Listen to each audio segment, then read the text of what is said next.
आप देखे अम्बेडकर निवासी एक कलाकार जो की आवाज अम्बेडकर परिवार टीवी को लाइव के परिवार जो बाइक पकड़ गए बदमाश लफंगे लोग इसके बाद यहाँ पर आएंगे तो पब्लिक उनको सबक सिखाए बगैर नहीं रहेगी बात को ध्यान। आज हम बाबा साहब की जयंती मना रहे हैं, 134वीं जयंती मना रहे हैं। और भी एक मुद्दा हमारे भिक्खुनी मंडलीय भिक्खुनी पूर्णिमा जी ने रखी। मैं पार्लियामेंट हाउस में सुबह गया बाबा साहब की प्रतिमा को नमन करने के लिए। तो पहले जहाँ मूर्ति थी वहाँ से हटा कर बाजू में जाकर सभी मूर्ति एक साथ मूर्तियों का मेला लगा दिया। ये कहाँ से मिला? मोदी जी कहते हैं, देश के प्रधानमंत्री मोदी जी विदेश में जाते हैं तो कहते हैं कि मैं भगवान बुद्ध के धरती से आए। मुकेश अंबानी जी की पत्नी नीता अंबानी इंग्लैंड में गई तो उन्होंने क्या कहा? बुद्धम शरणम गच्छामि बोला और कहा कि मैं भगवान बुद्ध के देश धरती से आई। हमारे प्रधानमंत्री हमेशा नारा देते हैं सबका विकास, सबका विकास और सबका विश्वास। तो हमारा विश्वास तुम पर कैसा बैठेगा? हमारा सुप्रीम कोर्ट ने बाबरी मस्जिद को तोड़कर वहाँ मंदिर बनाने का फैसला दे दी। किस आधार पर? आस्था के आधार पर, भावना के आधार पर। कोई एविडेंस नहीं, कोई सबूत नहीं, लेकिन केवल आस्था का सहारा लेकर उन्होंने अयोध्या में मंदिर बनाने का फैसला किया। हम सुप्रीम कोर्ट पूछना चाहते हैं, अयोध्या के मंदिर के लिए आपने आस्था की बात की, फिर महाबोधि महाविहार के लिए बौद्धों के आस्था की आप बात क्यों नहीं करें? हमारी आस्था है, दुनिया के बौद्धों की आस्था है। आपको एक बात बता दो साथियों, हर दुनिया का कोई भी मुसलमान मक्का मदीना के तरफ पाँव करके नहीं सकता। दुनिया का कोई भी मुसलमान मक्का मदीना के तरफ पाँव करके कभी नहीं। जिस तरह हमारे दुनिया के बौद्ध भारत के तरफ पाँव भारत के पाँव लगा के नहीं, इसी आस्था है। इस आस्था को कम से कम ध्यान में रखिए ना। आज हम बाबा साहब के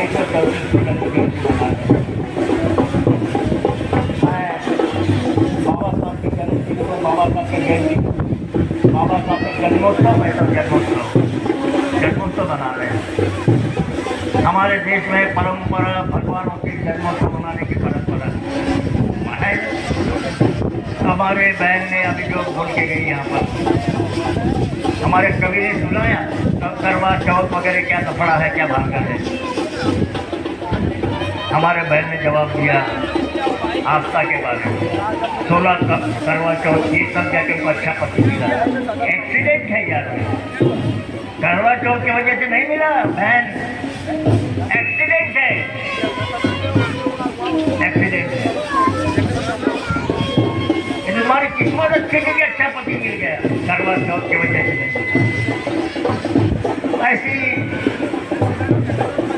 अंधश्रद्धा अंधविश्वास फैलाने वाले लोगों को भी छुपा करके उनका बुलाइए, स्वागत कीजिए, सत्कार कीजिए और जाने बुलाने की जरूरत है, बोलने की जरूरत है।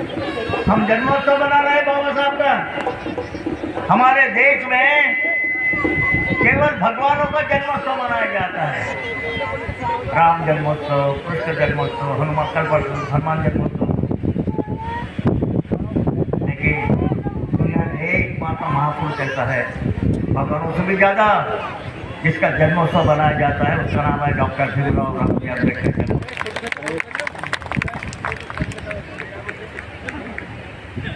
हम बाबा साहब को भगवानों के भगवान मानते हैं। क्यों मानते हैं? दुनिया में कहीं भी 33 करोड़ सारे देवता हमारे देश में, 33 करोड़ देवताओं की आबादी हमारे देश में है। बाकी विदेशों में कोई भगवान नहीं है, उनका एक ही भगवान। यहाँ पर 33 करोड़ है। हमने बरसों तक 600 बरस 1500 बरस इन देवताओं की पूजा की, लेकिन कोई भी भगवान, कोई भी देव, कोई भी ईश्वर हमें इज्जत के साथ जीने का अधिकार नहीं दे सका, सम्मान के साथ जीने का अधिकार नहीं दे सका, समता का अधिकार नहीं दे सका कोई भी भगवान, भाईचारे का अधिकार नहीं दे सका कोई, आज़ादी का अधिकार कोई भगवान नहीं दे सका। वो दिया भगवानों के भगवान बाबा साहब डॉक्टर भीमराव अम्बेडकर ने दिया, समानता का अधिकार, भाईचारे।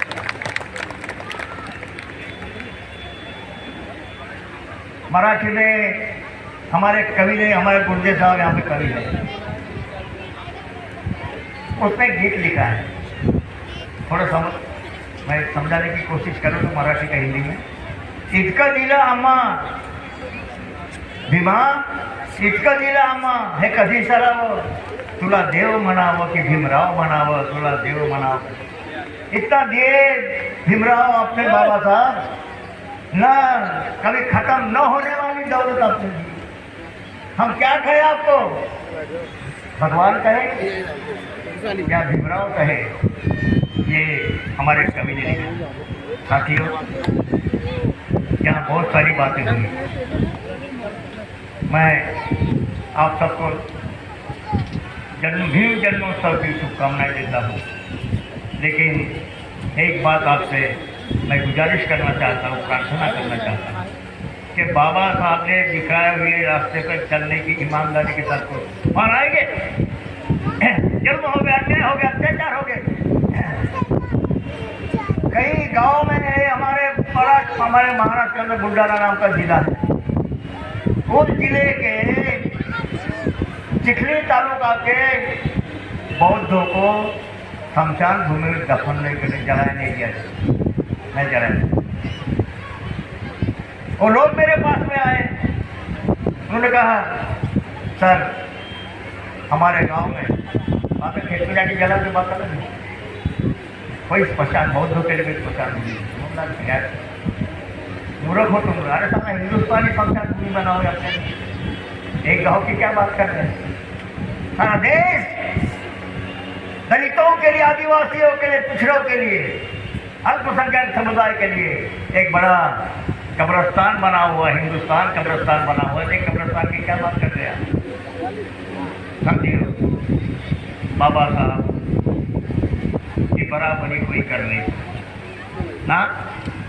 अरे 33 करोड़ नहीं कर सके तो और कौन कर सकता है? लेकिन एक बात आप ध्यान में रखिए, बाबा साहब के दिखाए हुए रास्ते से अगर भटक गए तो तुम्हारा सर्वनाश हो जाएगा, सर्वनाश। हम प्रोफेसर बने, MP बने, MLA बने, कलेक्टर बने, डॉक्टर बने, इंजीनियर बने, वो केवल बाबा साहब की मेहरबानी, बाबा साहब की मेहरबानी। संविधान क्या चमत्कार किया बाबा साहब के संविधान। 3 महिलाओं को पाँव की जूती समझा जाता था, चूल्हा और चौकी के सिवा दूसरा कोई काम नहीं था, बच्चे पैदा करने के दूसरा कोई काम नहीं था, उनको पुरुषों के बराबर का हक दिया। संविधान ने क्या चमत्कार किया। इंदिरा जैसे एक महिला को देश के प्रधानमंत्री बनाने का चमत्कार बाबा साहब के संविधान ने किया। चाय बेचने वाला प्रधानमंत्री हमारे देश का मोदी साहेब, उसको देश का प्रधानमंत्री बनाने का चमत्कार। एक मुंबई के सभा में मोदी जी ने खुद कहा बाबा साहब के संविधान ने ऐसा चमत्कार कर दिया कि मेरे जैसे चाय बेचने वाले को देश का प्रधानमंत्री बना। ये चमत्कार किसका है? बाबा साहब का।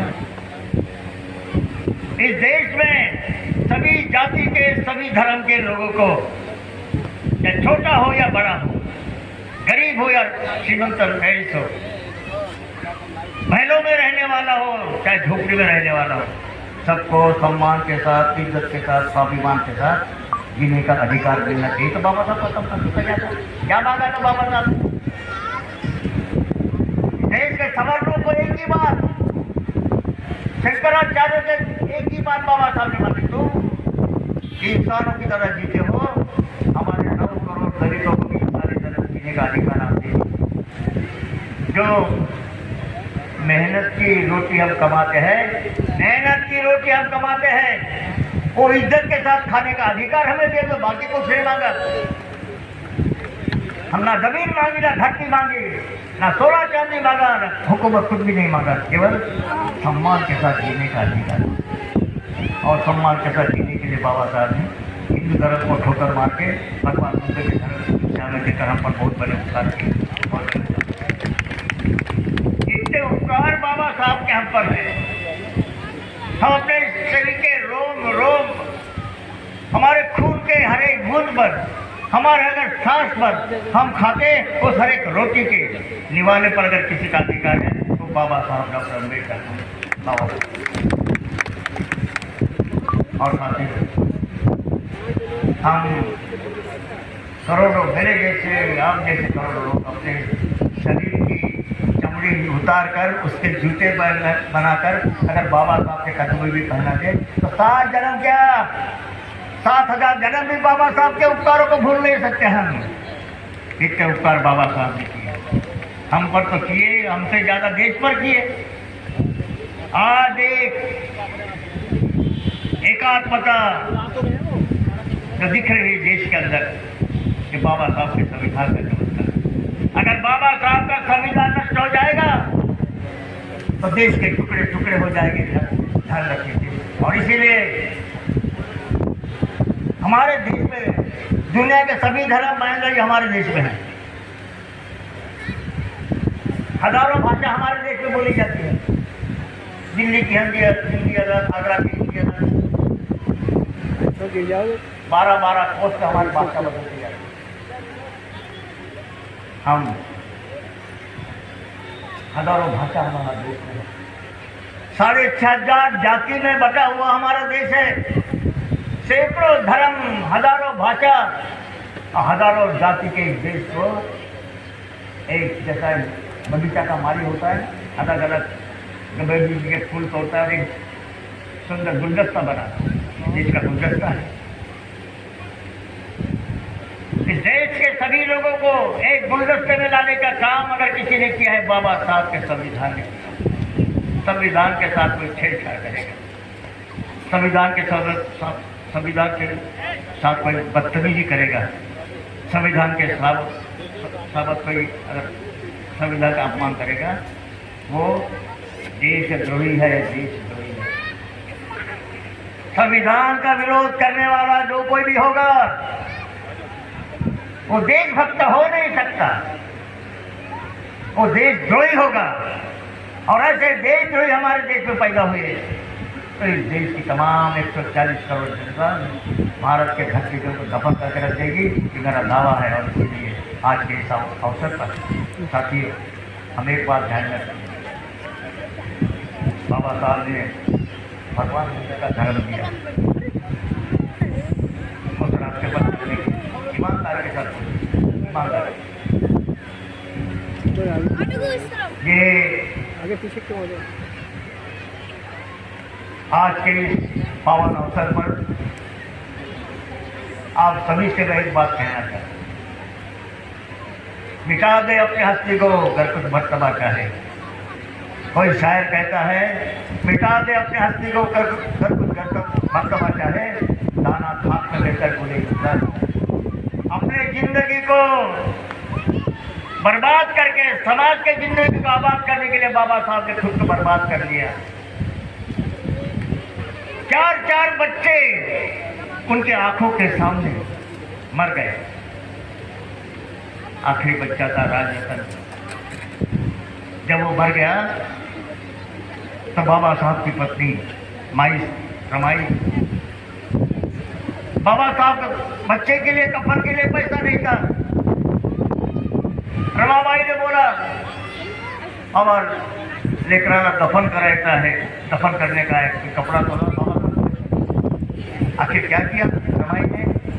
अपने साड़ी का पल्लू फाड़कर कफन बनाया और मरे हुए बेटे को दफन किया। है ऐसे कोई दुनिया में, ऐसा कोई मिसाल है जिसके गरीबी देखी, अन्याय सहन किया, अत्याचार सहन किया, जुल्म सहन किया, लेकिन फिर भी हमेशा कहते रहे। बाबा साहब ने क्या था मालूम है आप? इस देश में पल पल में मेरा अपमान हुआ, लेकिन मेरे भारत देश का मैं कभी अपमान होने नहीं दूंगा। ये राष्ट्रभक्ति थी। बाबा साहब ने कहा पल पल मेरी इस देश में बेइज्जती की गई, मेरी बेइज्जती की गई, लेकिन मेरे भारत माता की बेइज्जती मैं कदापि बर्दाश्त नहीं कर पाऊंगा। इतना बड़ा दिल चाहिए। और ये सौगात है बाबा साहब की, ये देन है बाबा साहब की। देश खड़ा है बाबा साहब के संविधान के ऊपर। देश का प्रजातंत्र आज जिंदा है। आप जानते हो कि चुनाव में वोट देने का अधिकार कितना बड़ा अधिकार है। कभी सपने में सोचा था? जिसको दरवाजे के चौकट पर नहीं खड़ा किया जाता था, आज तुम्हारे चौकट पर लोग आते हैं वोटों की भीख मांगने के लिए, वोटों की भीख मांगने। पहले के जमाने में रानी के पेट से राजा पैदा होता था, लेकिन बाबा साहब के संविधान ने ऐसा चमत्कार किया, रानी के पेट से नहीं, चुनाव के पेटी से देश का राजा पैदा करने का अधिकार जमीन पर बैठे हुए आप और मैं जैसे लोगों को मिल गया। इतना बड़ा अधिकार बाबा साहब। ये देश, हम सब कहते हैं जब तक सूरज चांद रहेगा बाबा तेरा नाम। चांद सूरज रहे ना रहे बाबा, लेकिन तुम्हारा विचार इस देश के 140 करोड़ लोगों के दिल में हमेशा अमर रहेगा। इस बात को ध्यान में रख लीजिए। ये आज के इस पावन अवसर पर महेंद्र जी समाप्त करो। बोलना तो बहुत कुछ है, लेकिन आज जरा माहौल कुछ ठंडा ठंडा लगे। समय काफी हो गया, भूख भी लगी हो, लेकिन रोटी खाकर पेट भर जाएगा। हम खाने के लिए नहीं जीते, हम जीने के लिए खाते हैं। जो खाने के लिए जीते हैं वो जानवर होते हैं। बाबा साहब ने कहा जीने के लिए हम खाते हैं, और इसीलिए हमें जीना भी है, खाना भी है। बाबा साहब ने दिखाए हुए रास्ते पर चलना भी है, चाहे आंधी आए, तूफान आए, चाहे आसमान टूट पड़े, चाहे धरती फट पड़े, चाहे हमारे शरीर के टुकड़े टुकड़े हो जाए, हमारे शरीर से खून का कतरा कतरा बह जाए, लेकिन बाबा साहब तुम्हारा बौद्धमय भारत का सपना हम साकार करके रहेंगे। हमने बस मुझे बताइए ना आप लोग मित्रों, क्या क्या नहीं दिया बाबा साहब ने हमें? कुछ बाकी रखा है? कुछ भी बाकी नहीं रखा, सब कुछ दिया बाबा साहब ने। लेकिन हम अपने आप से पूछो, हमने क्या दिया बाबा साहब? बाबा साहब ने सब कुछ दिया, हमने क्या दिया बाबा साहब को? मैं कभी अपने आप से पूछता हूँ, अकेले में रहता हूँ या योगा करता हूँ, ध्यान करता हूँ, तो अपने आप से पूछता हूँ बाबा साहब ने सब कुछ दिया, हमने क्या दिया बाबा साहब? ठीक है बाबा साहब, आपको थैंक यू बोलने के लिए हम आए हैं। थैंक यू बाबा साहब, धन्यवाद बाबा साहब, आभारी आहोत आम्ही तुमचे। लेकिन बाबा साहब आपने सब कुछ दिया, हम कुछ नहीं दे सके। आपने दौलत दी, सम्मान की दौलत दी, स्वाभिमान की दौलत दी, इज्जत की दौलत दी, समानता की, भाईचारे की दौलत दी, आज़ादी की दौलत दी, लेकिन बाबा साहब हम आपको कुछ नहीं दी। लेकिन आज इस पवित्र धरती से हम संकल्प करते, प्रतिज्ञा करते हैं कि बाबा साहब वो कुछ नहीं दे सके, लेकिन भारत को बौद्धमय बनाने की जो प्रतिज्ञा आपने की, उस प्रतिज्ञा को पूरा करने के लिए हम दिलो जान से कोशिश करेंगे। और भारत मौजूद बनाने का आपका सपना निश्चित रूप से साकार करेंगे। इन्हीं शब्दों के साथ मैं सबको जय भीम करता हूँ, बाबा साहब को नमन करता हूँ।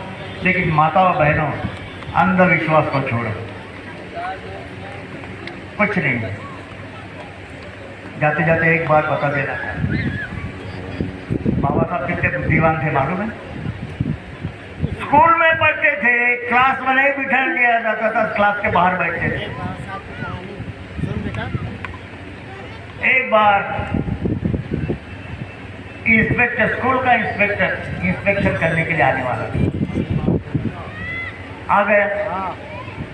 जिस क्लास में बाबा साहब पढ़ते थे उस क्लास में क्लास टीचर लेकर गए। इंस्पेक्टर ने पूछा, क्या मैं बच्चों से कुछ सवाल पूछ सकता हूँ? आप कैसे पढ़ाते हो, क्या करते हो? क्लास टीचर ने कहा, हाँ पूछिए साहब। तो इंस्पेक्टर ने सवाल किया, क्या बच्चों आप मुझे बता सकते हो ऐसी दुनिया में कौन सी चीज है जिसको हम देख तो सकते हैं लेकिन छू नहीं सकते? ऐसी कौन सी चीज है दुनिया में हम देख तो सकते हैं मगर छू नहीं सकते? कोई जवाब, किसी ने कहा आसमान, किसी ने कहा अग्नि, किसी ने कहा चांद, किसी ने कहा सूरज। लेकिन क्लास के बाहर बैठे हुए बाबा साहब ने हाथ ऊपर किया। तो इंस्पेक्टर ने पूछा, बताओ बेटे, ऐसी कौन सी चीज़ है जो हम देख तो सकते हैं मगर छू नहीं सकते? तो बाबा साहब ने क्या जवाब दिया, सर वो टीचर जो खड़े हैं ना, वहाँ जो ब्लैक बोर्ड है, उस ब्लैक बोर्ड के बाजू में जो पानी का घड़ा है मैं देख सकता हूँ लेकिन पी नहीं सकता। ये जवाब बाबा साहब ने दिया। ये हालात क्लास के बाहर बैठने वाला एक भीमराव देश के संविधान का बाप बन गया, संविधान का निर्माता बन गया, देश का बाप बन गया। उनको मैं प्रणाम करता हूँ, नमन करता हूँ। और बाबा साहब के जन्मोत्सव के इस मंगल अवसर पर आप सबको, आपका सबका भविष्य उज्जवल हो, यही कामना करते हुए बुद्ध, धम्म और संघ तीर्थों को नमन करते हुए अपने शब्दों को विराम देता हूँ। धन्यवाद। जय भीम, जय बुद्ध, जय भारत।